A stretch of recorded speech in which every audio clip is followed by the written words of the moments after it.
Welcome to CP Sharma classes. ये isomerism का lecture number 5 होने वाला है। इसमें अपन पढ़ेंगे रिंग चेन आइसोमेरिज्म और उसके बाद में जो स्ट्रक्चरल आइसोमर्स है ना वो कितने बनेंगे किसी कंपाउंड में, यानी नंबर ऑफ स्ट्रक्चरल आइसोमर्स निकालना सीखेंगे। भाई number of structural isomer important topic होता है। सारे कॉन्सेप्ट भी बताऊंगा, सारी ट्रिक्स भी बताऊंगा। आप देख के आप बता दोगे, किसी कंपाउंड को देख के बता दोगे कि किसमें कितने स्ट्रक्चरल आइसोमर है, ऐसा पढ़ा दूंगा। ठीक है, तो अपन रिंग चेन आइसोमेरिज्म से स्टार्ट करते हैं। पहला topic ring chain isomerism. Sir ring chain isomer क्या होंगे? पहली बात देखो, जो भी आइसोमर होते हैं ना उनका मोलिकुलर फॉर्मूला हमेशा सेम रहता है। तो आप लिखोगे कि मोलिकुलर फॉर्मूला सेम। ठीक है सर, डिफरेंट क्या होगा इसमें? एक तो होगी रिंग, यानी एक कंपाउंड होगा रिंग एंड ओपन चेन। एक तो कंपाउंड रिंग हो जाएगा, एक ओपन चेन होगा, तब इसको रिंग चेन आइसोमर बोलते हैं। कैसे होगा एग्जांपल से समझाऊंगा। दूसरी बात आपको क्या याद रखनी है, इनकी डिग्री ऑफ अनसैचुरेशन जिसे डीयू बोलते हैं वो सेम रहती है, यानी रिंग की और ओपन चेन की दोनों की डीयू सेम रहेगी। क्लियर बात? Okay sir. अब देखो डीयू सेम है। एक बात और याद रखना, जो रिंग चेन आइसोमर है, रिंग चेन आइसोमर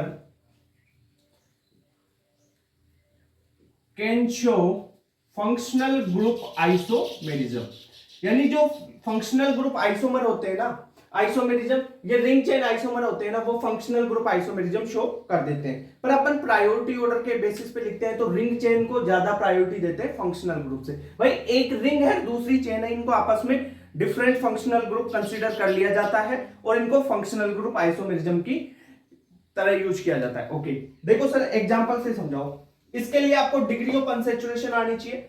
मैंने बताया नहीं आती है, मैंने 3 बार बता चुका डिग्री ऑफ अनसैचुरेशन। दोबारा एक बार और बता देता हूं, फिर नहीं बताऊंगा। डीयू का फॉर्मूला बता देता हूं पहले तो डिग्री ऑफ अनसैचुरेशन का। डीयू कैसे निकालोगे? 2 इंटू नंबर ऑफ कार्बन, यानी 2C हो गया, 2C plus 2 plus nitrogen minus कोई जितने हाइड्रोजन है या हेलोजन है उनको माइनस करना है बटा 2।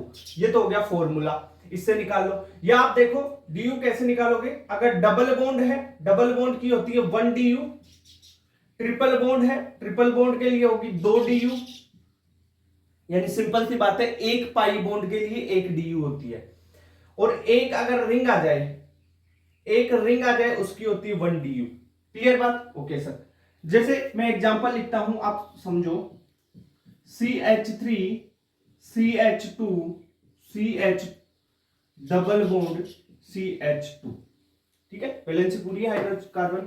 ठीक ओके, एक तो ये कंपाउंड है एंड मैंने बनाया 4 कार्बन का ये साइक्लिक कंपाउंड। अब देखो यहां पे ये तो एक ओपन चेन है, दूसरी आपको रिंग दिख रही है, तो सर ये रिंग चेन हो सकता है। ठीक है सर।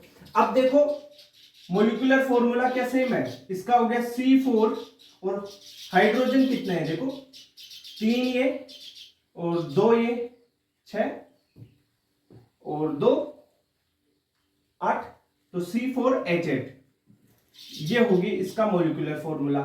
इसका भी C4H8 हो गया मोलिकुलर फॉर्मूला, C4H8, यानी दोनों का मोलिकुलर फॉर्मूला तो सेम है सर, मोलिकुलर फॉर्मूला सेम है। अब डीयू देख लेते हैं, इसकी डिग्री ऑफ अनसैचुरेशन देखो, एक डबल बॉन्ड है 1 होगी, एक रिंग के लिए डीयू क्या होती है? 1 होती है, वो चीज बता चुका। तो ये आपस में क्या होंगे? रिंग चेन आइसोमेरिज्म आइसोमर्स, तो ये आपस में रिंग चेन आइसोमर है। फॉर एग्जांपल एक और देखो, जैसे मैंने लिखा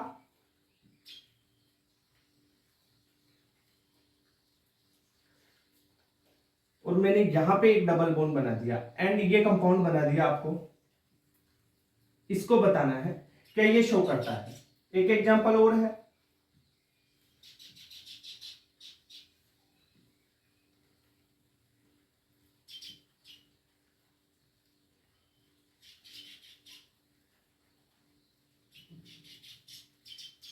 एक डबल बॉन्ड यहां पे, एक डबल बॉन्ड यहां पे। ठीक है, एंड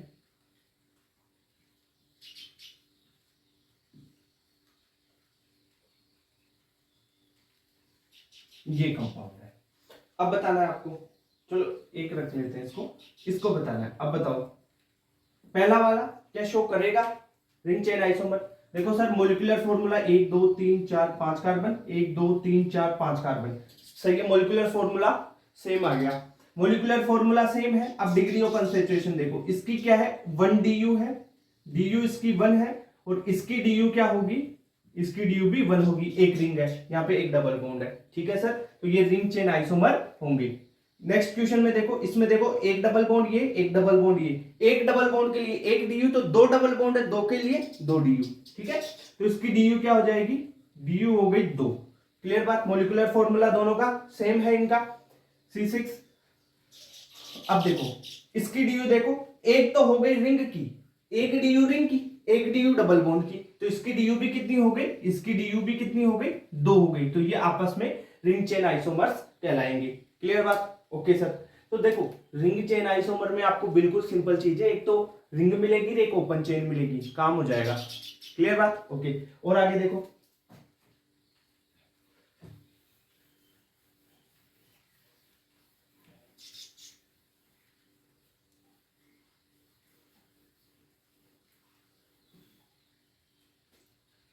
जैसे मैं एग्जांपल लिखूं यहां पे CH3 CH2 C और ट्रिपल बॉन्ड CH, एक तो ये है और दूसरा कंपाउंड मैंने बना दिया ये।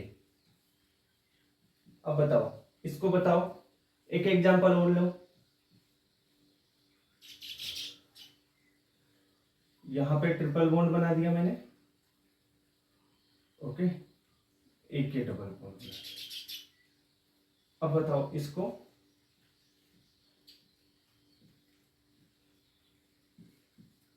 और इसको,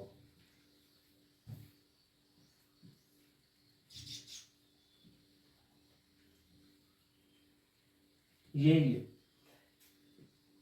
एग्जांपल एक और लिखो,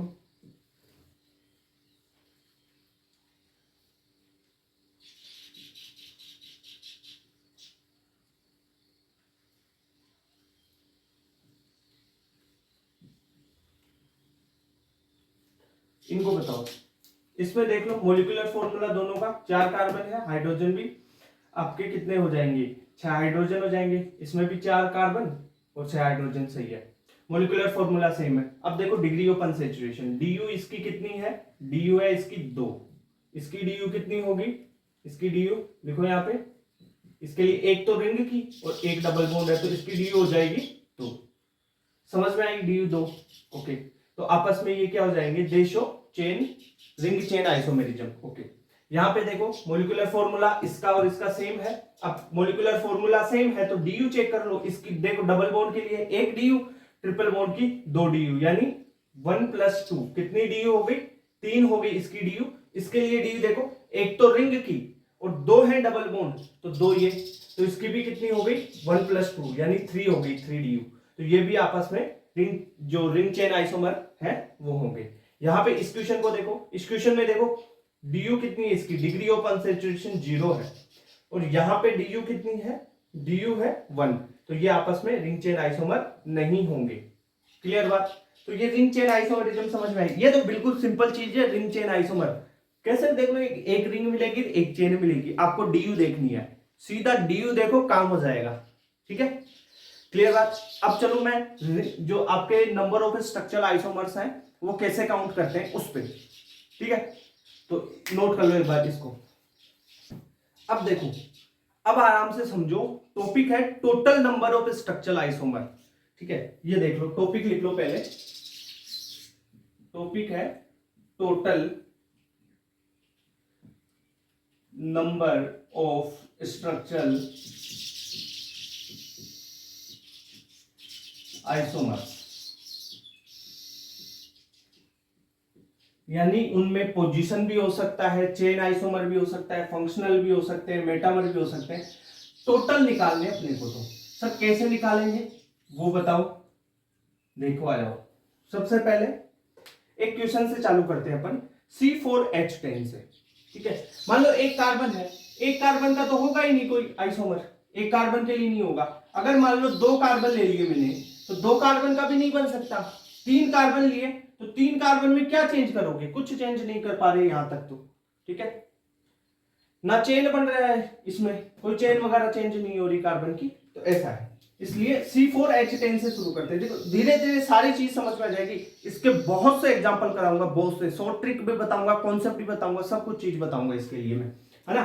तो देखो सबसे पहले एग्जांपल से स्टार्ट करते हैं। जैसे C4H10 है आपके पास, आपको स्ट्रक्चरल आइसोमर निकालना है ना, तो सबसे पहली चीज आपके दिमाग में आनी चाहिए कि पहले मैं इसकी DU देखूंगा, डिग्री ऑफ अनसैचुरेशन। तो C4H10 है, इसके लिए अपन DU निकालते हैं। DU कैसे निकालोगे? फॉर्मूला है 2C+2 plus nitrogen minus hydrogen minus halogen हो तो बटा 2, यानी इसकी DU 0 आ गई, ठीक है 0 आएगी, निकाल के देख लो। 2 इंटू 4 प्लस 2 माइनस 10/2, तो ये हो गया 4 8 प्लस 2 10, 10 माइनस 10/2 यानी 0 आ गई। इसकी डिग्री ऑफ अनसैचुरेशन 0 है। डिग्री ऑफ अनसैचुरेशन 0 का मतलब क्या है कि ना तो इसमें कोई डबल बॉन्ड हो सकता है, ना इसमें कोई ट्रिपल बॉन्ड है, ना इसमें कोई रिंग है। इतनी बात समझ में आई क्या? चलो ठीक है, अब आगे बढ़ते हैं। जैसे C4H10 है, अब देखो डिग्री DU 0 हो गई इसकी, तो आगे क्या करना है आपको? स्केलेटन बना लेना है। C4 है, 4 कार्बन है, तो 4 कार्बन में सीधे ऐसे रख सकता हूं, पहली बात। दूसरी बात, 3 कार्बन की चेन ले सकता हूं और 1 कार्बन को मैं यहां पे लगा सकता हूं। यही तो कंडीशन हो सकती है, इसके अलावा और दूसरी कोई कंडीशन नहीं बन रही, इसके कोई दूसरी स्ट्रक्चर थोड़ी बन सकती है इसकी। तो टोटल स्ट्रक्चर आइसोमर इसके हो गए 1 और ये 2, यानी टोटल स्ट्रक्चर आइसोमर इसके कितने हो गए? 2 हो गए C4H10 के। क्लियर बात? ओके, नेक्स्ट क्वेश्चन देखो। जैसे C5H12 ले लिया मैंने, C5H12 के बना के बताओ कितने स्ट्रक्चरल आइसोमर बनेंगे। ठीक है सर, आ जाते हैं, बनाते हैं। सबसे पहले तो इसकी डिग्री ऑफ अनसैचुरेशन निकालो, DU निकाल लो। इसकी DU कितनी हो गई? 0 हो जाएगी, निकाल के देख लो, कोई दिक्कत नहीं है। DU 0 का मतलब क्या है? ना तो इसमें कोई डबल बॉन्ड है, ना ट्रिपल बॉन्ड है, ना ही कोई रिंग है। ठीक है सर, तो बनाओ। अब इसमें तरीका क्या होता है, देखो पहले तो DU बना लो, फिर पेरेंट कार्बन की चेन बनाओ PCC, 5 कार्बन है, 5 की बनाओ, 4 की बनाओ, फिर 3 की बनाओ। ऐसे बना के देखना आपको कितने आइसोमर बन सकते हैं। ये एक तरीका होता है क्वेश्चन करने का। पहले DU 0 मतलब कोई डबल बॉन्ड नहीं है, कोई रिंग नहीं है, कोई ट्रिपल बॉन्ड नहीं है, तो कार्बन की चेन ये लो, 5 कार्बन हो गई है, 5 कार्बन की चेन। हाइड्रोजन तो लगाते रहो यार। अब देखो C4H10 के लिए कोई हाइड्रोजन नहीं लिखा, कोई दिक्कत नहीं। हाइड्रोजन को आप देखो DU निकालने के लिए, अगर DU भाई 1 2 3 आ रही है तो रिंग या डबल बॉन्ड ट्रिपल बॉन्ड सोचो, नहीं तो आप डायरेक्ट DU 0 आ रही है तो कार्बन का स्केलेटन बना के भी कर सकते हो। अब हाइड्रोजन लगा ले, 3 हाइड्रोजन यहाँ पे, 2 यहाँ पे, 2 यहाँ पे, 3 यहाँ पे, लगा के 10 हो गए, ऐसे कर सकते हो। ओके, तो ये कार्बन की चेन पहला तो ये बन सकता है। ठीक है, दूसरी देखो, दूसरा क्या हो सकता है? 5 की जगह मैं 4 कार्बन की चेन लू। देखो ये 4 कार्बन की चेन और 1 कार्बन यहां पे लगा दूं, तो ऐसा भी हो सकता है। अब कुछ बोलेंगे सर नेक्स्ट में यहां पे लगा के देख लो। अरे भाई देख, यहां पे लगाऊंगा तो क्या होगा, ये लगा दिया यहां पे, तो ये तो सेम हो गया ना, ये तो आइडेंटिकल हो गया, और आइडेंटिकल हो तो उसे काउंट नहीं करते हैं। ठीक है, तीसरा देखो, अब तीसरे में 3 कार्बन की चेन बना लो। नेक्स्ट 3 कार्बन, टोटल 5 करने हैं, तो 1 कार्बन यहां पे लगा दिया, 1 यहां पे लगा दिया। अब देख लो, हो गया 5 कार्बन। अब 3 से छोटी 2 की तो क्या चेन बनेगी? नहीं बनेगी, फिर आइडेंटिकल आना शुरू हो जाएंगे। यानी C5H12 में टोटल स्ट्रक्चर जो आइसोमर है वो कितने बनेंगे? 3 बन जाएंगे। ओके, ये चीज समझ में आई क्या C5H12 की? नेक्स्ट क्वेश्चन देखो।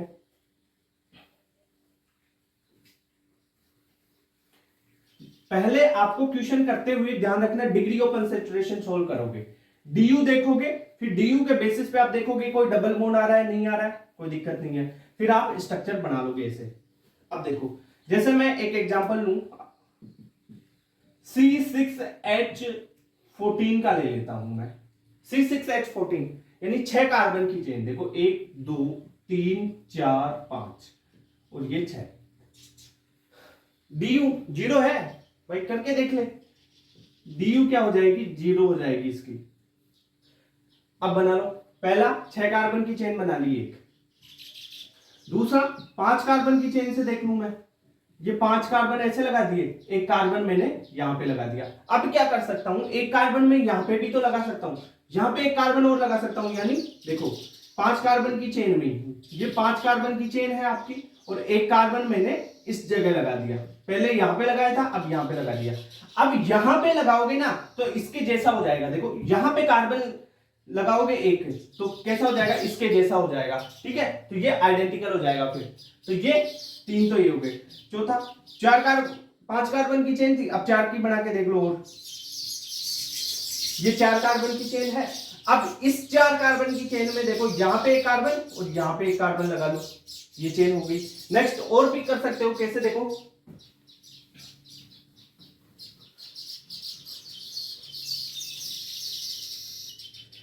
फिफ्थ नंबर का कैसे बनेगा, 4 कार्बन की चेन तो थी आपके पास, इसमें क्या करो आप,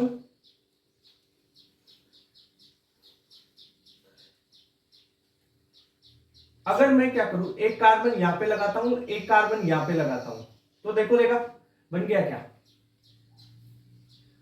बन रहा है कुछ ऐसा, देखो 1 2 3 4 5 6 कार्बन हो गए, और कोई सी स्ट्रक्चर ऐसी रिपीट भी नहीं हो रही है, तो यानी C6H14 के आपके पास क्या बन गए, 5 टोटल स्ट्रक्चर आइसोमर बन गए। कितने बन गए, 5। अब कुछ बोलेंगे कि सर 3 कार्बन की चेन बना के देखो एक बार, मान ले 3 कार्बन की चेन ऐसे बनाई तूने, अब क्या बनाओगे, इसमें आप क्या लगा सकते हो, मान लो आपने लगा दिया, टोटल 6 कार्बन करने हैं आपको, तो कितने, 6, तो 1 2 3 4 5, और मान लो एक कार्बन यहां पे लगा दिया 6, तो ये कौन सी चेन होगी भाई, देख कितने हुए, 6 हो गए ना, ये कार्बन टोटल 6 हो गए ना, यहाँ पे 1 2 3 4 5, और ये हो गया 6, ठीक है।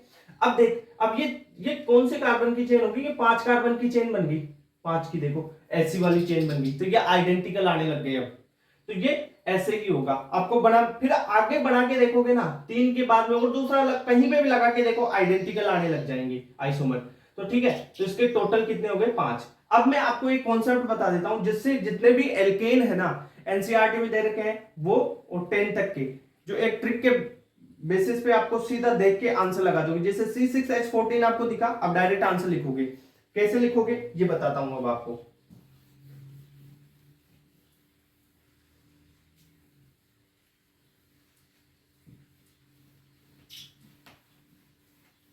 टोटल नंबर ऑफ एल्केन से निकाल लोगे, है ना, कैसे निकालोगे, जैसे मैं बोलूं आपको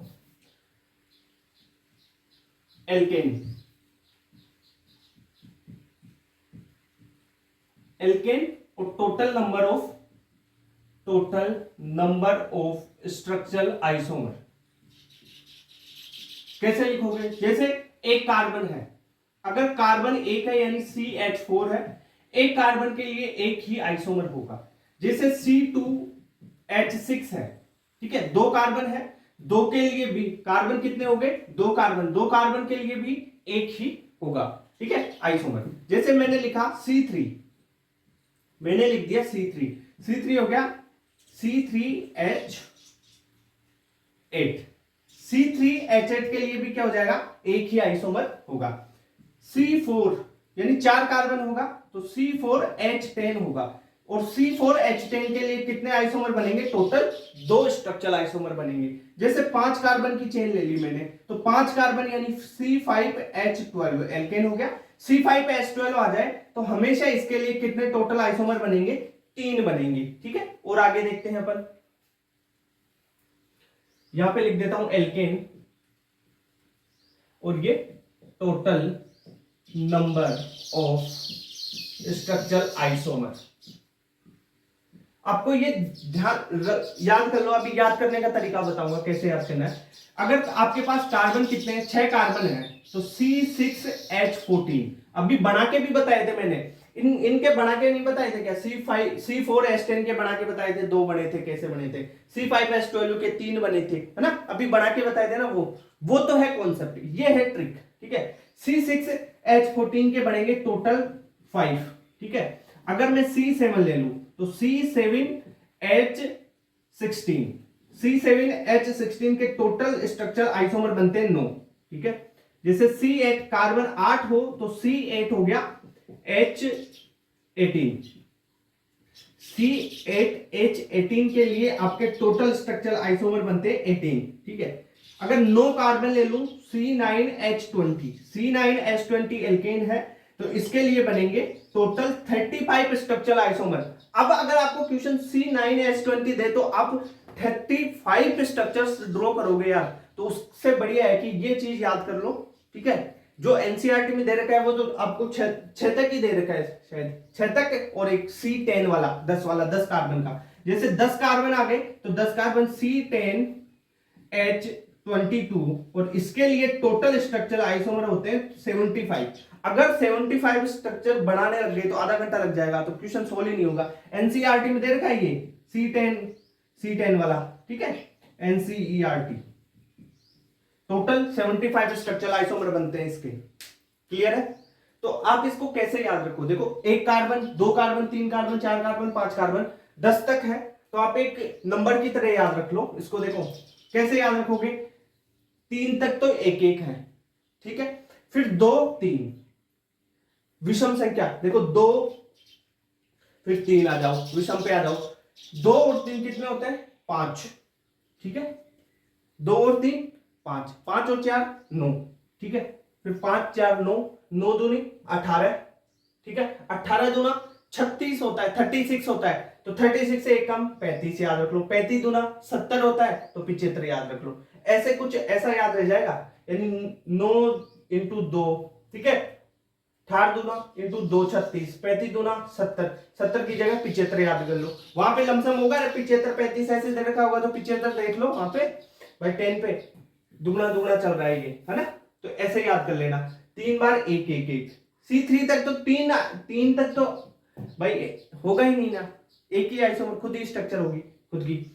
C4 का मैंने बना के बताया 2 होते हैं, C5 के 3 होते हैं, अभी बना के बताया, C6 के भी बना के बताए आपको, ठीक है, पूरे 5, ठीक है, C7 9 होता है, ये एनसीईआरटी में नहीं दे रखा 7 8 9 वाला, पर याद कर लो एक बार, ठीक है। 7 के 9 स्ट्रक्चर बना तो लोगे, पर देखो C8 आ गया, 18 स्ट्रक्चर बनाने में टाइम लगेगा, C7 के भी 9 भाई बनाने में टाइम लगता है, इसलिए आप छोड़ो, बनाने की बात छोड़ो, ये चीज याद कर लो। बनाना कॉन्सेप्ट बता दिया मैंने, कॉन्सेप्ट आना चाहिए। कॉन्सेप्ट कैसे, छोटे मोटी चीजों के लिए लगा लो, C4H10 के 2 बनाने हैं तो बन जाएंगे फटाफट, ठीक है, पर आपको C10H22 दे दिया 75, इतने बनाओगे क्या, नहीं बन सकते, पूरा पेपर हो जाएगा इसमें ऑर्गेनिक का, इसको बनाते बनाते तो, ठीक है। तो इससे अच्छा है कि आप इसको याद कर लो, ठीक है। एल्केन के लिए आएगा यहीं से क्वेश्चन, क्योंकि एनसीईआरटी बेस पर आ रहा हूं, एनसीईआरटी से कुछ पॉइंट्स, ये 3 पॉइंट्स ज्यादा बता दिए मैंने, एनसीईआरटी में ये 3 नहीं है, फिर भी इनको भी याद कर लेना आपको, ठीक है। बता दिया ना ट्रिक यार, 5 5 दूनी 10 ऐसे याद कर लो, 10 से 1 ज्यादा 9, 9 दूनी 18, 18 दूना 36 होता है 36, और 35 दूना 70 होता है 75 याद कर लो। ऐसे लगभग लगभग में ऐसे चलते जाओ, क्लियर, ये याद हो गया। अब चलते हैं कुछ क्वेश्चंस और करवाता हूं उस पे, देखो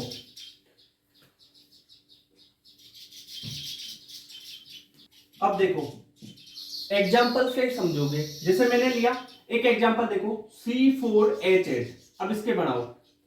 सबसे पहले मैंने क्या बताया था आपको, अब इसमें वो मत लगा देना यार कि C4H10 वाला, वहां पे H10 था, वो एल्केन वाली सीरीज थी, उनकी डिग्री ऑफ अनसैचुरेशन अभी बताया ना सबकी 0 है। यहां पे सबसे पहले DU देखोगे, डिग्री ऑफ अनसैचुरेशन देखोगे तो DU कितनी निकलेगी इसकी, देखो 1 आ जाएगी, DU कितनी आ जाएगी 1, चाहे से निकाल के देख लो, कैसे निकालोगे, DU बराबर 2C + 2 + N - H - X / 2 लगा दो, 2 गुणा कार्बन कितने 4 + 2 + नाइट्रोजन माइनस हाइड्रोजन कितने हैं 8 है / 2, तो ये कितना हो गया 8 और ये हो गया 10, तो 10 - 8/2, तो ये हो जाएगा 2/2 यानी 1, DU आ गई इसकी 1। अगर DU 1 है तो 1 DU का मतलब क्या है, या तो एक डबल बॉन्ड हो सकता है या एक इसमें रिंग हो सकती है, यही तो मतलब होगा। DU का मतलब निकालना सीखो, एक DU है इसका मतलब एक डबल बॉन्ड हो सकता है या एक आपकी रिंग हो सकती है। देखो यहां पे एक कॉन्सेप्ट समझो, अगर मैं बात करूं DU की, डिग्री ऑफ अनसैचुरेशन, एक है DU, तो एक आपके पास डबल बॉन्ड हो सकता है या एक रिंग हो सकती है, यही तो है। अगर DU दो है DU, दो DU का मतलब दो डबल बॉन्ड हो सकते हैं और दो रिंग हो सकती है और एक ट्रिपल बॉन्ड हो सकता है। दो DU का मतलब यही तो है, ठीक है। तो ये समझो कॉन्सेप्ट ये है। एक DU एक है मतलब एक डबल बॉन्ड भी हो सकता है या एक रिंग भी हो सकती है। तो पहले डबल बॉन्ड वाली स्ट्रक्चर्स पे आ जाते हैं अपन, फिर रिंग वाली कर लेंगे। डबल बॉन्ड यानी कितने कार्बन है, 4 कार्बन की चेन है सर, ये लो 4 कार्बन की चेन। मैंने एक डबल बॉन्ड यहां पे लगा दिया, एक स्ट्रक्चर बन गई, ठीक है सर। दूसरा मैंने क्या किया, एक ये 4 कार्बन की चेन और यहां पे डबल बॉन्ड लगा दिया, 2 स्ट्रक्चर बन गई। सर अब मैं यहां पे क्या डबल बॉन्ड लगाऊं, यहां पे डबल बॉन्ड लगाएगा तो इसके जैसे आइडेंटिकल नहीं हो गया क्या, सेम हो जाएगा। यहां पे डबल बॉन्ड यहां पे डबल बॉन्ड सेम है ना, ठीक है। तो क्या कर सकता हूं, मैंने मान लो 4 कार्बन की, अब 3 कार्बन की चेन ले ली, ये 3 कार्बन की चेन ले ली और ये चौथा कार्बन यहां पे लगा दिया। अब डबल बॉन्ड यहां पे लगाऊं, यहां पे लगाऊं, यहां पे लगाऊं, सेम रहेगा, आइडेंटिकल स्ट्रक्चर है। तो इसके 3 तो बन गई आपकी ये डबल बॉन्ड वाली यानी ओपन चेन वाली स्ट्रक्चर। अब रिंग कितनी बन सकती है उसकी बात कर लेते हैं। रिंग में देखो कितनी रिंग बनेगी, 4 कार्बन है तो 4 कार्बन की सबसे बड़ी रिंग बनाओ। पहले तरीका होता है क्वेश्चन करने का, सबसे बड़ी चेन फिर छोटी ऐसे चलते जाओ, बड़ी रिंग छोटी छोटी ऐसे चलते जाओ। एक तो ये हो गई। और दूसरा मैं क्या बना सकता हूं, एक 3 कार्बन की रिंग बना के उस पे एक CH3 ग्रुप लगा दूं तो ये 4 कार्बन तो इसमें भी हो गए, ठीक है। अब एक रिंग के DU एक और इसकी DU 1, तो DU सेम रहनी चाहिए, DU सेम रहनी चाहिए। तो क्वेश्चन पूछेगा कि आपको टोटल, अगर टोटल स्ट्रक्चरल आइसोमर पूछे, स्ट्रक्चरल आइसोमर, तो इसके कितने बताओगे C4H8 के, देखो 1 2 3 4 5, टोटल तो 5 बन गए। अगर वो क्वेश्चन में ऐसे बोले टोटल रिंग वाले आइसोमर, तो रिंग वाले कितने हैं जिसमें क्लोज रिंग हो, रिंग किसमें 1 और 2, तो ये रिंग वाले कितने हैं 2 हैं। अगर वो ऐसे पूछे आपको टोटल डबल बॉन्डेड आइसोमर, इसमें टोटल डबल बॉन्डेड आइसोमर कितने हैं, 1 2 3 है, तो ये आंसर आ जाएगा 3। क्वेश्चंस जैसा पूछे वैसा आंसर देना है। अगर आपको पूछ रहा है डबल बॉन्डेड वाले तो डबल बॉन्डेड वाले बताओ, टोटल पूछ रहा है तो टोटल में तो रिंग वाले भी आएंगे डबल बॉन्डेड वाले भी आएंगे। रिंग वाले पूछे कितने बन रहे हैं तो रिंग वाले आप बता दोगे। तो क्वेश्चंस को सोल्व करने का तरीका समझ में आया क्या, ये चीज समझ में आई आपको, हो गया ओके।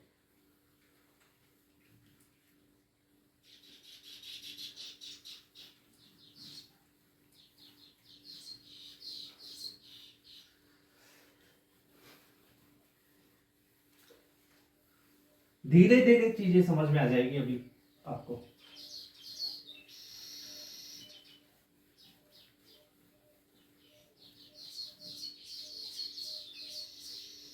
जैसे एक क्वेश्चन देखो, अब क्वेश्चन देखो, मैंने क्वेश्चन लिखा C5H10, C5H10 के टोटल स्ट्रक्चरल आइसोमर बताने, कैसे बताओगे। सबसे पहले डिग्री ऑफ कंसंट्रेशन निकालो, इसकी DU निकालोगे तो DU आ गई 1, आप निकाल के देख लो 2C+2 n -h -x by 2 से, ठीक है।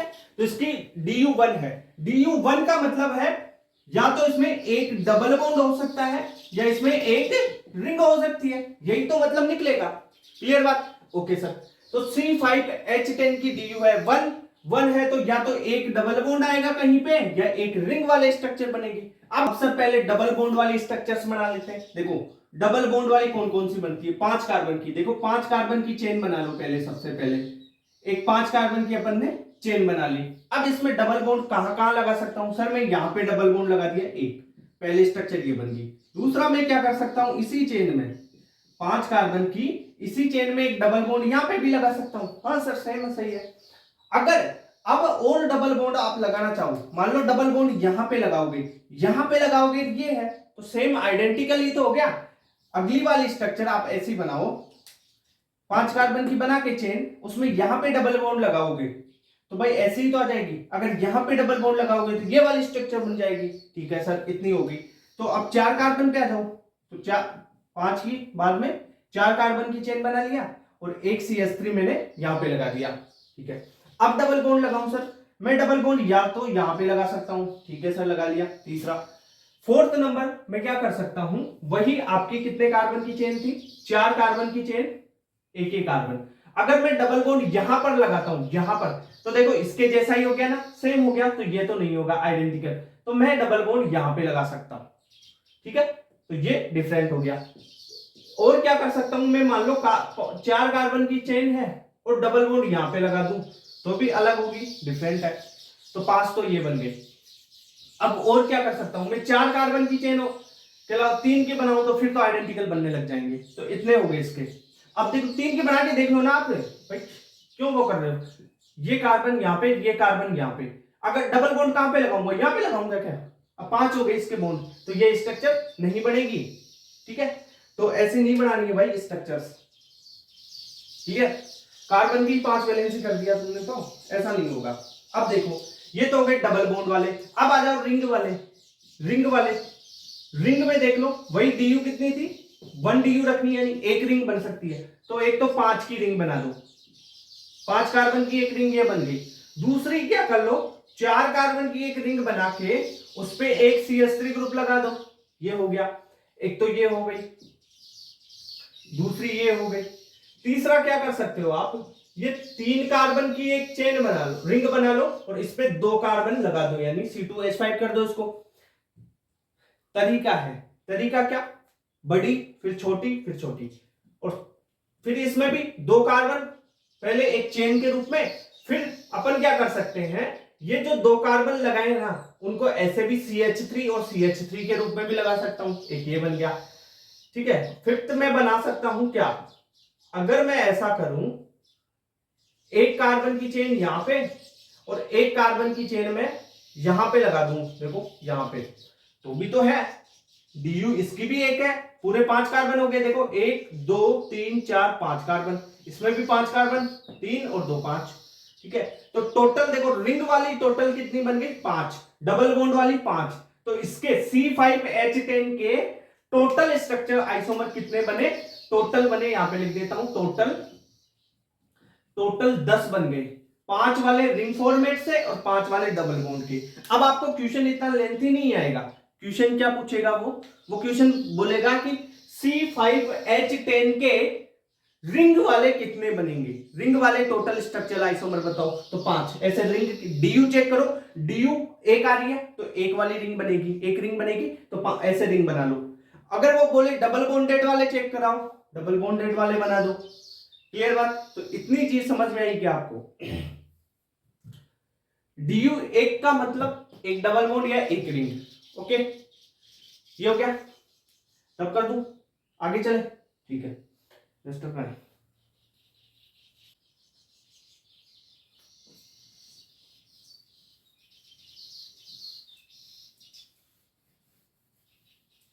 चलो एक सिंपल देता हूं मैं आपको, है ना,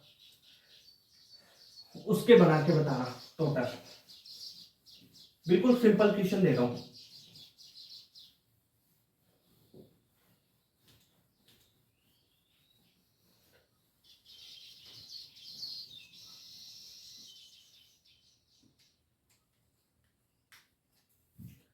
जैसे आपको क्वेश्चन दिया मैंने, एग्जांपल C4H9Cl, C4H9Cl के टोटल स्ट्रक्चरल आइसोमर बताओ। इसका भी बिल्कुल शॉर्ट ट्रिक बताऊंगा सबका। अभी तो कॉन्सेप्ट बता रहा हूं, इसके बाद में जैसे अभी वो लिस्ट बना के बता दी थी ना, रट लो, याद हो जाएगा, काम हो जाएगा। वैसे सबके शॉर्ट ट्रिक है मेरे पास, कोई दिक्कत नहीं लेने की, इसकी भी दिक्कत नहीं लेने की। पहले कॉन्सेप्ट बताऊंगा, उसके बाद में ट्रिक बताऊंगा, कॉन्सेप्ट बताऊंगा फिर ट्रिक बताऊंगा हर चीज की। ठीक है, ओके सर। एल्केन की तो बता दिया मैंने, एल्केन की वहां पे बता दिया, फंक्शनल ग्रुप मोनोवेलेंट वाला की अभी बता दूंगा थोड़ी देर में। ठीक है, देख लो, जैसे C4H9Cl है, पहले तो डीयू निकालो, डीयू आ गई इसकी 0, तो 0 है तो कोई डबल बॉन्ड नहीं है, कोई इसमें रिंग नहीं है। ओके सर, अब देखो 4 कार्बन है तो 4 कार्बन का स्केलेटन बना लो, और Cl की पोजीशन है, Cl है तो एक मान लो एक क्लोरीन यहां पे लगा दिया मैंने। दूसरा क्या कर सकता हूं, इसी में मैंने 4 कार्बन की चेन बनाई है, एक क्लोरीन यहां पे लगा सकता हूं एक बार। अब देखो, अब नेक्स्ट में यहां पे लगाऊंगा ना तो इसके जैसा ही बन जाएगा, फिर आइडेंटिकल हो जाएगा। जैसे देखो तुम बोल रहे हो सर यहां पे भी लगाओ, ये ले। अब इसमें कोई फर्क है क्या? नहीं है। आईपीएसी नाम लगा के देख लो, आईपीएसी नेम लिखोगे, आईपीएसी नेम सेम आ गया मतलब वो आइडेंटिकल हो गए, ये और ये आइडेंटिकल है, मतलब ऐसा नहीं बनेगा। और क्या हो सकता है सर, मैं मान लो पहले 4 कार्बन की चेन ले रहा था, अब 3 कार्बन की चेन ले लेता हूं, ठीक है, एक कार्बन यहां पे लगा देता हूं। अब देखो एक क्लोरीन यहां पे लगा दिया मैंने, यहां पे लगाऊं तो भी ऐसा ही होगा, सेम होगा, आइडेंटिकल होगा। अरे मैंने ये बोला कि मैंने यहां पे क्लोरीन लगा रखा है, अब मैं क्लोरीन यहां पे लगा दूं, मान लो यहां पे लगा लूं, यहां पे लगा लूं, यहां पे क्लोरीन लगा लिया तो इसके जैसा ही तो हो गया, सेम हो गया ना, आइडेंटिकल हो गई है, तो ये मान्य नहीं होता है। फोर्थ, आप क्या करो, अगर क्लोरीन को यहां पे लगा दो इस कार्बन पे, तब हो जाएगा ये। तो इसके टोटल स्ट्रक्चर आइसोमर कितने बन गए? 4 बन गए। C4H9Cl के टोटल कितने बन गए? टोटल बन गए 4। क्लियर बात? तो ये आप नोट करो, एक बार नोट करो इसको। कर लिया बेटा तू?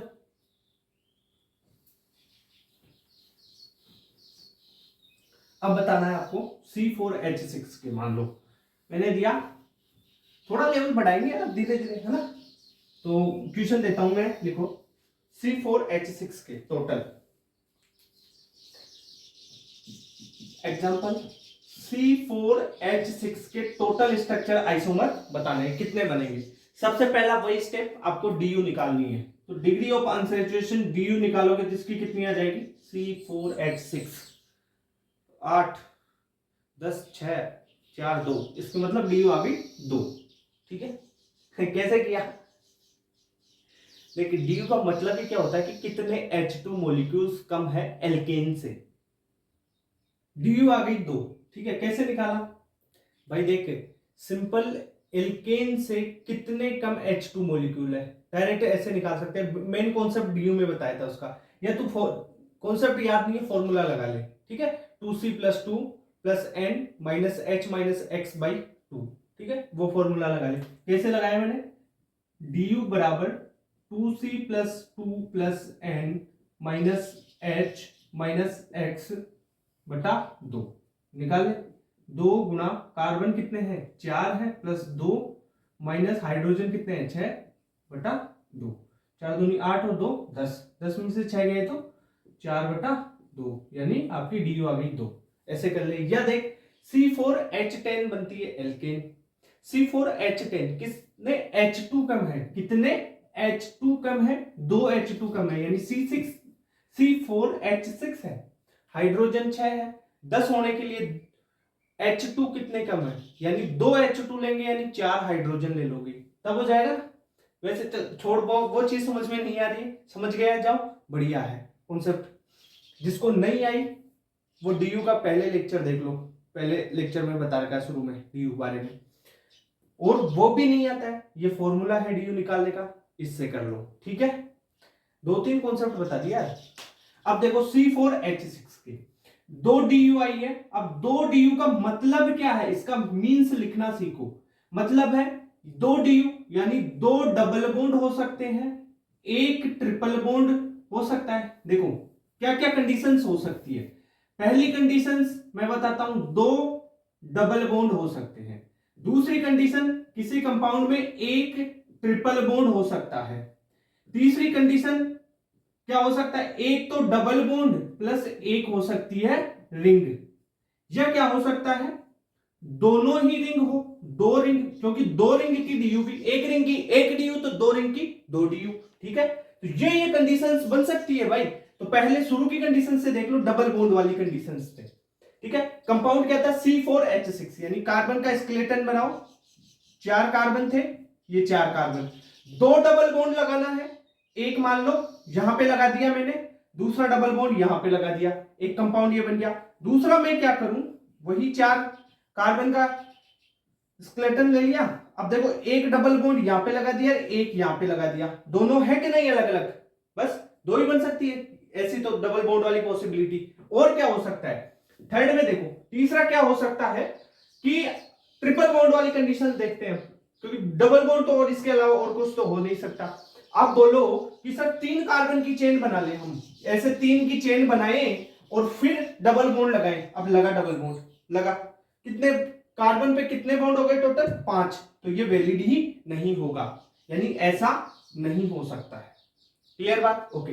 अब ट्रिपल बॉन्ड से चलो, ट्रिपल बॉन्ड मान लो एक ही लगाना था, एक यहां पे लगा दिया। वही ट्रिपल बॉन्ड में क्या करता हूं, अगर 4 कार्बन थे ना, ये लो 4 कार्बन, सही से बना देते हैं ना। अगर मैं ट्रिपल बॉन्ड यहां पे लगा देता हूं, दोनों कंपाउंड अलग अलग है, अब यहां पे लगाऊंगा तो वही सेम कंपाउंड हो जाएगा।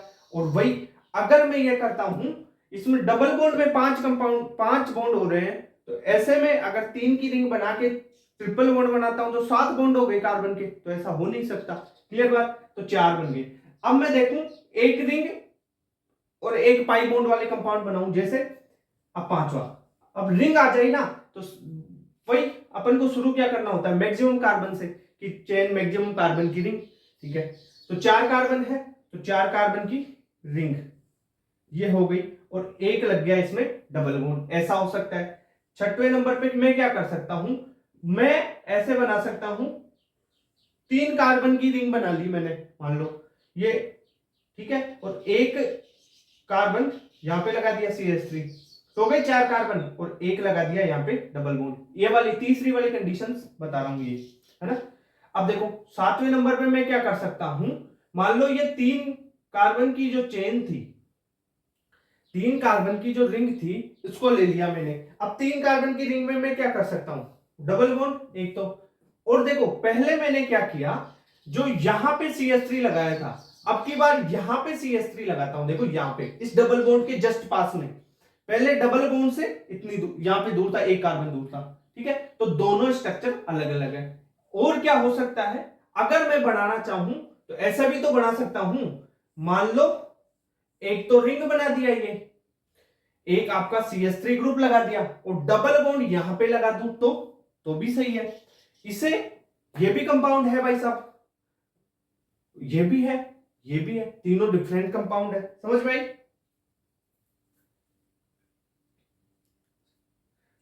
अब ये क्या लगा, देख ऐसे डबल बॉन्ड जो साइक्लिक से, ये है साइक्लिक रिंग, रिंग है ना, तो ये अगर डबल बॉन्ड साइक्लिक रिंग से बाहर होते हैं ना, तो उन्हें बोलते हैं एक्जो साइक्लिक पाई बॉन्ड, ठीक है। और ये रिंग के अंदर डबल बॉन्ड होता है ना, तो उसे बोलते हैं एंडोसाइक्लिक पाई बॉन्ड, ठीक है। अरे रिंग के अंदर वाला एंडोसाइक्लिक पाई बॉन्ड, बाहर वाला एक्जोसाइक्लिक, दिख रहा है ना, ये दिख तो रहा है ना, एंड एक्जोसाइक्लिक यानी रिंग से बाहर वाला पाई बॉन्ड। और जैसे ये अंदर है, ये अंदर है, इन्हें बोलते हैं एंडोसाइक्लिक पाई बॉन्ड। क्लियर बात? ओके सर, तो ये चीज क्लियर हुई क्या, एक्जोसाइक्लिक एंडोसाइक्लिक। अब देखो और क्या बना सकते हो, और 2 रिंग वाली कंडीशन बची है, तो 9th नंबर पे देखो क्या होगा, 2 रिंग कैसे बना सकते हैं, 4 कार्बन की ही 2 रिंग। मैंने आपको पहले बाइसाइक्लो कंपाउंड पढ़ाया था, याद है ना, हाँ ऐसा ही बन जाएगा कुछ। देखो अगर मैं इसको इससे मिला दूं, ये देख, अब बता मेरे को टोटल कार्बन कितने इसमें, 1 2 3 4 कार्बन, और कितनी रिंग है, 1 और 2 रिंग है, कार्बन कितने 4, तो ये बाइसाइक्लो कंपाउंड है ना।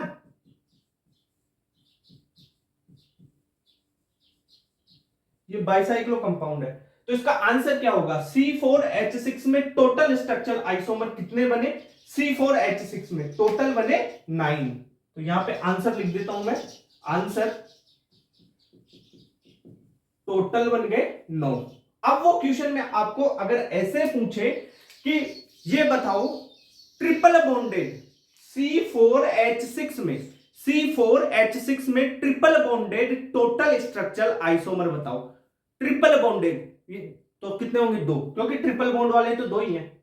अगर वो ऐसे पूछ ले C4H6 में total double bonded structural isomer, तो डबल बॉन्डेड टोटल कितने हैं? 2 हैं। अगर वो ऐसे पूछे आपको कि C4H9 C4H6 में total pi bonded with ring total structural isomer बताओ, तो पाई बॉन्ड जिसमें रिंग हो ऐसा बताना है, तो ये 4 हो गए। अगर ऐसे बोले कि 2 रिंग वाले बताओ, तो 2 रिंग वाला तो 1 है। कैसे भी क्वेश्चन पूछे आपको, आप जवाब दे सकते हो। इस तरीके से आप क्वेश्चंस को सोल्व कर सकते हो, ठीक है। ट्रिक भी बताऊंगा, रुक जाओ, ट्रिक भी बताऊंगा इसकी। ये क्वेश्चन कर लिया C4H6 वाला, नोट कर लो एक बार इसको, ठीक है, नोट करो। फिर रब करता हूं, मैं इसको रब कर देता हूं। कर लिया? 1 2 3, मिटा दो, मिटा दो। यस,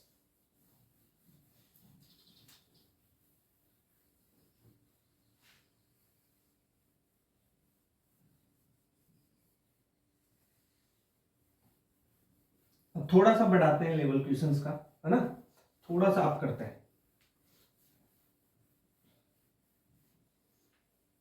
चिंता मत करो, इतना क्वेश्चन टफ आएगा ना, उस सबके लिए ट्रिक अपने पास, कोई दिक्कत नहीं है। अभी ट्रिक बता दूंगा आपको, लास्ट में 2-3 ट्रिकें बताई, फेंक के मारोगे ऐसे क्वेश्चंस को यार।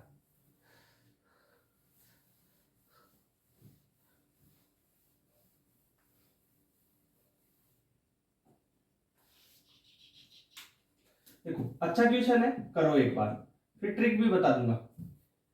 C4H10O, ठीक है, C4H10O, इसके total number of structural isomer total बताने हैं। अब ऐसा कंपाउंड आ गया, तो पहले तो चेक करो DU कितनी है। DU, तो डिग्री ऑफ अनसैचुरेशन इसकी कितनी होगी, देखो चेक करो। 0, सही है, 0 ही होगी।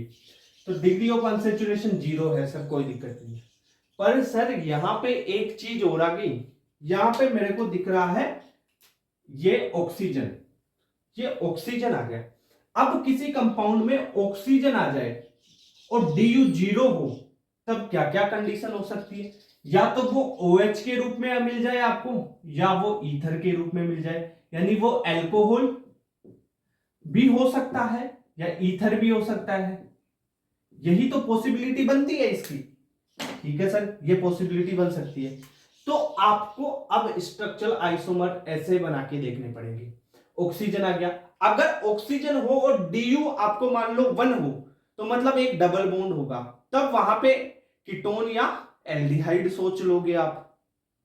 भाई DU 1 आ रही है तो एक डबल बॉन्ड होगा, डबल बॉन्ड कार्बन और ऑक्सीजन के बीच में, कीटोन में भी हो सकता है, एल्डिहाइड में भी हो सकता है। पर DU 0 हो और ऑक्सीजन आए, तो या तो अल्कोहल होगा, OH होगा, या बीच में ऑक्सीजन होगा, दोनों तरफ कार्बन की चेन होगी, यानी ईथर होगा, ठीक है, ऐसा ही हो सकता है। तो देखो C4H10 के अल्कोहल वाले बनाते हैं पहले, तो देखो अल्कोहल। अब क्वेश्चन में आपको डायरेक्ट ये नहीं बोलेगा कि टोटल बताओ, वो ऐसे बोलेगा कि अल्कोहल के कितने बने, ईथर के कितने बने। तो पहले अल्कोहल की बात कर लेते हैं। कितने कार्बन की चेन है? 4 कार्बन की चेन, ठीक है सर। अब देखो एक ऑक्सीजन, तो या तो आप OH अल्कोहल यहां पे लगा लो, ठीक है, पहला ये बन गया। दूसरा आप क्या कर सकते हो भाई, जो OH है उसको यहां पे भी लगा सकते हो, यानी वही 4 कार्बन की चेन है, ये OH यहां पे लगा लिया, ये दूसरा बन गया। अब क्या कर सकते हो, यहां पे लगाओगे सेम बन जाएगा, तो कार्बन की चेन छोटी कर लो, ये लो, 3 कार्बन की चेन बना दी मैंने, है ना। अब यहां पर लगा दिया मैंने OH, ये लो, यहां पे लगा दूं OH, ठीक है। अब यहां पे लगा दिया, यहां पे लगाऊं या यहां पे लगाऊं सेम ही रहेगा, पर इसको या OH यहां से ताकि यहां पे लगाऊं तो भी सेम ही है, यहां पे लगाऊं तो भी सेम ही रहेगा, ठीक है। फोर्थ क्या कर सकते हो, एक कंडीशन और बना सकते हो आप, ये कार्बन, ये कार्बन, इस जगह OH लगा दो, एक इस जगह OH लगा दो। अब देखो कितने बन गए देखो, एक तो ये बन गया, यहाँ पे OH लगा दिया, एक यहाँ पे लगा दिया, एक यहाँ पे लगा दिया, एक यहाँ पे लगा दिया, चारों अलग अलग है। यानी एल्कोहल वाले कितने बन गए, 4 तो ये बन गए। अब सर और कुछ बन सकता है क्या, नहीं सर, अब 2 कार्बन की तो बनेगी नहीं आगे, ठीक है। अब एल्कोहल के अलावा ईथर वाले देख लो, अभी टेंशन मत लो, ये कॉन्सेप्ट सिखा रहा हूं भाई, ऐसे बनाते हैं। अभी ऐसे C4 लिखा हुआ है ना, ऐसे देख के बताओगे आप, ट्रिक बताते ही देख के बताओगे। जैसे एल्केन वाले की वो ट्रिक याद कर लोगे ना, तो देख के बता रहे हो ना, जैसे वहां पे वैसे यहाँ पे बताओगे। यहाँ पे तो ट्रिक और भी छोटी है, बस 1 2 3 4 5 वर्ड याद करने पड़ेंगे, बस 5 अक्षर, 1 2 3 4 5 6 तक, बस 6, उससे वो 6 याद कर लिए, 6 अंक, फोन नंबर, बस सारा काम हो जाएगा, क्लियर।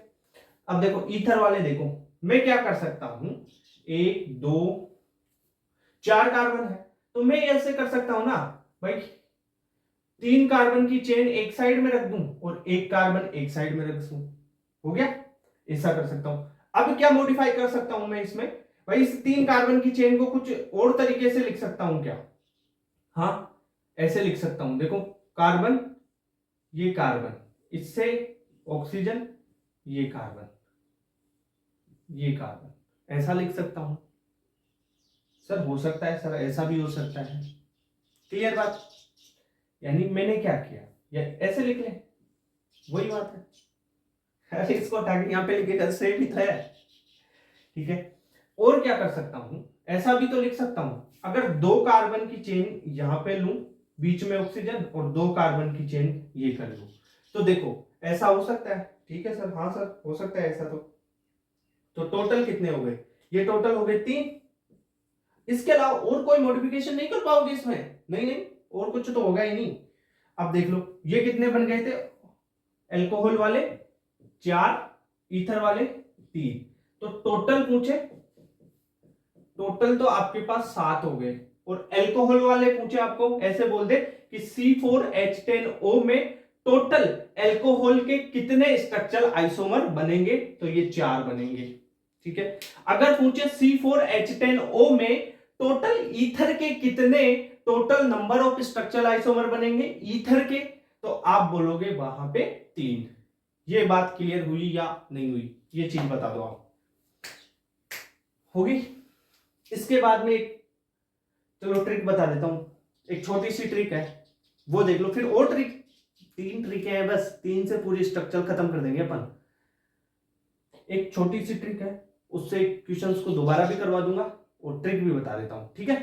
तो ये नोट करो एक बार,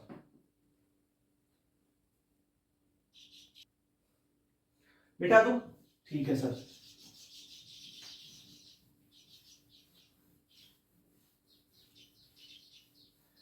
अब देखो आपको ट्रिक बता दूंगा इसके बाद में, एक छोटी सी ट्रिक है बस, छोटी सी,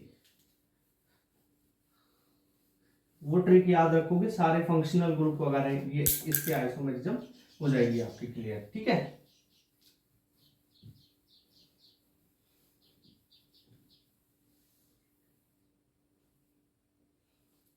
देखो आपको क्या याद रखना है, पहले लिखता हूं total number of saturated carbon, ठीक है, और यहां पे लिख देता हूं मोनोवेलेंट रेडिकल। अब मोनोवेलेंट रेडिकल का मतलब क्या है, जैसे मैंने CH4 लिया, इसमें से एक हाइड्रोजन रिमूव कर दिया, तो जैसे CH3 बन गया और एक वैलेंसी खाली हो गया, यानी मोनोवेलेंट। जैसे मैंने लिया CH3 और इसमें से एक हाइड्रोजन रिमूव किया, मतलब CH2CH3 बन गया, ऐसा हो जाता है, ठीक है, तो मोनोवेलेंट हो गया वो। अब यहां पे भी लग सकता है, और एक ऐसा भी बना सकते हो, जैसे CH3CH2, ये, पर ये दोनों आइडेंटिकल हो गया, ठीक है, तो ऐसी चीज है। अब देखो अभी समझ में आ जाएगा, अरे अभी समझ में आ जाएगा, मोनोवेलेंस रेडिकल्स कुछ नहीं है। देखो एक कार्बन है, अगर एक कार्बन एक हो तो उसके लिए मोनोवेलेंट रेडिकल बनता है 1, ठीक है। 2 कार्बन हो उसके लिए भी बनेगा 1, अगर 3 कार्बन हो तो उसके लिए बनते हैं 2, अगर आपके पास 4 कार्बन हो तो उसके लिए मोनोवेलेंट बनते हैं 4, 5 के लिए बनेंगे 8 और 6 के लिए बनेंगे आपके पास 17। बस इतनी सी बात याद रख लो और कुछ नहीं। और एक चीज और बताऊं, 1 डिग्री 2 डिग्री 3 डिग्री बता दूं। 6 में तो क्या यार, 17 में तो 1 2 3 डिग्री पूछता नहीं है, ज्यादातर पूछेगा तो वो 5 नंबर 5 कार्बन में पूछ सकता है। तो 8 के लिए आप देखो ये 8 बन रहे हैं ना, इनमें से 1 डिग्री रेडिकल 2 डिग्री रेडिकल और 3 डिग्री रेडिकल कितने बनेंगे वो उसकी बात कर लेते हैं। अगर देखो 1 डिग्री 2 डिग्री और 3 डिग्री रेडिकल पूछे 8 में, ये जो 5 कार्बन है ना उसमें 5 कार्बन के में मोनोवेलेंट 1 डिग्री रेडिकल बनते हैं 4, 2 डिग्री बनते हैं आपके कितने 3, और जो 3 डिग्री है वो बनते हैं 1। ठीक है, ये चीज आपको आनी चाहिए। ये टेबल 1 से 1, 2 से 2, 1, 3 से 2, 4 से 4, 5 से 8, 6 से 17। ठीक है, अरे ऐसे याद रख लो 112 48 17, 112 48 17। ठीक है, कैसे याद रखोगे यार, 1 1 2, ठीक है, 4 8 1 7, ऐसे याद रख लो। मैं तो ऐसे ही याद रख रखता हूं इसको, 1 1 2 4 8 1 7। ठीक है, ये है 1 2 के लिए, 3 के लिए, 4 के लिए, 5 के लिए, 6 के लिए। ठीक है, कार्बन संख्या। अब देखो सर अप्लाई कैसे करेंगे, इसको अप्लाई करना बताता हूं। देखो जैसे अभी अभी अपन ने एक एग्जांपल किया था, कौन सा किया था, C4H10 वो वाला। ठीक है, C4H10O ये एग्जांपल किया था मैंने। इसकी DU कितनी आई थी, DU आई थी अल्कोहल या ईथर, यानी OH ग्रुप या O, यही तो था। अब देखो अल्कोहल के लिए बात कर लेते हैं। देखो अल्कोहल कैसे लिखे लगेगा, देखो C4H9 और OH, ऐसे ही तो लग रहा है। अब इसको और शॉर्ट कर लो, आप ऐसे लिख लो C4OH, बस हाइड्रोजन को हटा दो। ठीक है, ये हो गया C4OH। ठीक है, मोनोवेलेंट OH है। अब देखो C4 है, देखो अल्कोहल के निकालो, कैसे निकालोगे, C4OH, हाइड्रोजन नहीं लिखना तो मत लिखो, C4 है, 4 कार्बन है। अब 4 के लिए मैंने क्या बोला, कार्बन 4, उसके मोनोवेलेंट रेडिकल कितने बनेंगे, 4, और 4 मोनोवेलेंट रेडिकल बनते हैं तो आइसोमर भी इसके 4 ही बनेंगे। समझ में आई बात, तो 4 आइसोमर इसके बन गए अल्कोहल के। Direct alcohol, chlorine, bromine, iodine, इनमें तो ये डायरेक्ट लगेगा। अब आ जाओ किस पे, ईथर पे। अब ईथर में आपको स्ट्रक्चर थोड़ी सी ड्रॉ करनी पड़ेगी। जैसे ये ईथर हो गया कार्बोक्सिलिक, जैसे ईथर हो गया, एस्टर हो गया, इनमें क्योंकि दोनों साइड कार्बन की चेन चल रही है, एक साइड में लगी हुई हो ना कार्बन की चेन, एक साइड में, जैसे C3CHO है ना, इनमें तो डायरेक्ट कार्बन देख लो आप। ठीक है, अब ईथर है, ईथर की बात कर लेते हैं। ईथर में देखो क्या हो सकता है, C4 है, 4 कार्बन है, तो एक साइड में 3 कार्बन लग सकते हैं, फिर ऑक्सीजन और दूसरे साइड में 1 कार्बन आ सकता है, ये हो सकता है। या दूसरी कंडीशन ये हो सकती है कि एक साइड 2 कार्बन हो और दूसरी साइड 1 कार्बन हो, नहीं दूसरी साइड 2 कार्बन होंगे ना, तभी होंगे C4। तो ऐसा कर सकते हैं, ये 2 ही कंडीशन बन सकती है। मतलब समझो आपको क्या करना है,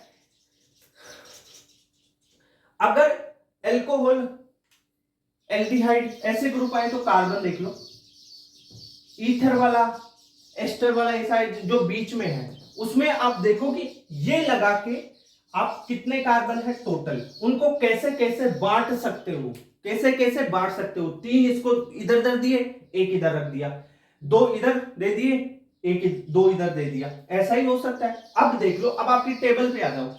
टेबल में C3 3 के लिए क्या बोला, 2, 3 के लिए, इसके लिए 2, C1 1 के लिए 1, ठीक है, दोनों को गुणा करके लिख दो 2, तो इसके तो 2 बनेंगे। अब C2 के लिए देखो, 2 के लिए 1, 2 के लिए 1, आपस में गुणा कर दो इसको, 2 1 हो गया। ठीक है, तो टोटल कितने बन गए, 2 तो ये बन गया, 1 ये बन गया, यानी ईथर के टोटल बन गए 3। ये है आपकी ट्रिक, इससे कर लो काम हो जाएगा। नहीं समझे, इसी को दोबारा समझाऊंगा, इसी को अभी दोबारा बता रहा हूं। बेटा यहां से बेटा कुछ मत लिख, बस ये टेबल याद कर, पहले ये टेबल याद कर।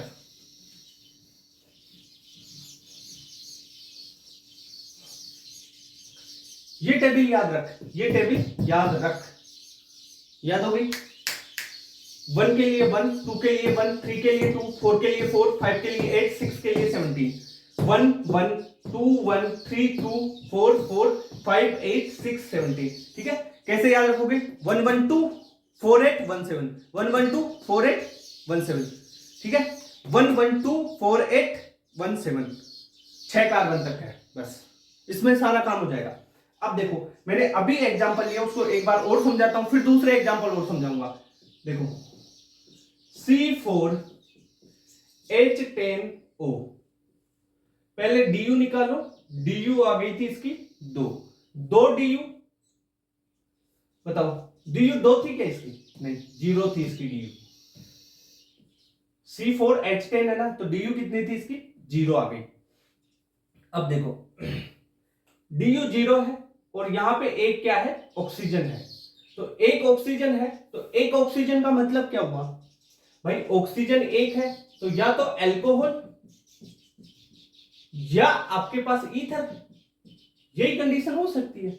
अब देखो मैंने क्या बनाया, C4H10O से मैंने अल्कोहल बना लिया, 4 कार्बन और उससे जोड़ दिया OH, एक तो ये अल्कोहल बन गया।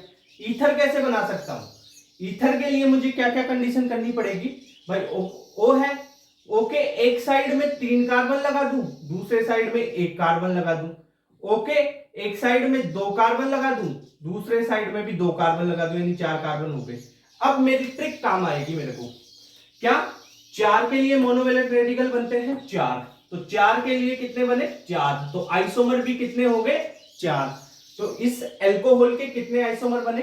4। अब देखो ईथर पे आ जाओ, ईथर पे दोनों साइड हो ना, तब बीच में गुणा का चिन्ह लगा दोगे। कैसे? 3 के लिए कितना होगा? 3 के लिए होगा 2 और 2 के लिए 1, 1 के लिए 1, तो 1 के लिए 1, दोनों को गुणा कर दो, 2 इंटू 1 कितना आ गया? 2। C2 2 कार्बन के लिए 1, वहां पे देखो इंटू गुणा करना है, और C2 के लिए 1 यानी 1 आ गया। अब देखो ईथर के टोटल कितने हो गए? 3, और अल्कोहल के कितने हो गए? 4। तो अभी भी मैंने यही समझाया, पहले स्ट्रक्चर बना के भी बताया था कि टोटल कितने आते हैं? 7। तो ये चीज समझ में आई क्या आपको? अब इस लेक्चर को यहीं तक रखें, ठीक है, ज्यादा लंबा हो जाएगा। नेक्स्ट लेक्चर में ट्रिक को दोबारा से, इसको बिल्कुल क्लियर दोबारा से वो समझाऊंगा, बहुत सारे एग्जांपल करवाएंगे, फिर बेंजेनोइड वगैरह इन पे भी अपन करेंगे। ओके, तो इसको आप नोट कर लो अभी, इसको मिलते हैं नेक्स्ट लेक्चर में फिर।